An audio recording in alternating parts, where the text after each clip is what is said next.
Siamo qui oggi per chiedere conto della nuova legge regionale in discussione dal 2017, che adesso è diventata effettiva con tutto sto carico di disgrazie per molte famiglie. A me è aumentato di 40 euro, da 27 sono andata a 67, però io vivo con 290 euro di pensione di invalidità. Veda un po' lei, cioè se non che sia l'assistente sociale che mi dà un contributo, mi non arrivo neanche a mangiare. Alda vive in una delle case ATER del quartiere Maroncelli a Padova.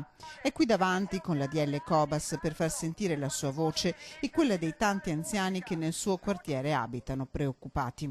40 euro per lei sono un tesoro, questo aumento non ci voleva, così come per Daniele che ha già 4 mesi di affitto in arretrato. Da 35 penso a 100 euro e sono disoccupato da 3 anni e non ho stipendio, niente.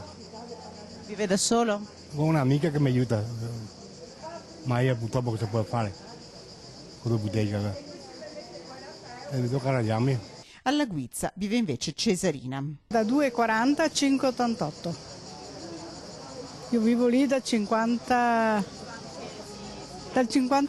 67. 52 anni in questa casa, racconta Cesarina, 30 ne ha passati ad Abano Lucia. Però adesso con reddito basso hanno aumentato più di 50 euro. Quindi passa da 2,70 a 75, adesso non mi ricordo, a 3,30. Un paio di cartelli, storie di ordinaria difficoltà che li accomuna tutti. Una legge che non capiscono, la 39 del 2017, ispirata a principi di capacità reddituale e giustizia sociale, aveva spiegato ai nostri microfoni il presidente dell'Ater di Padova, Zaramella. I consiglieri regionali del PD ne chiedono una sospensione per applicare modifiche urgenti che tutelino i più bisognosi.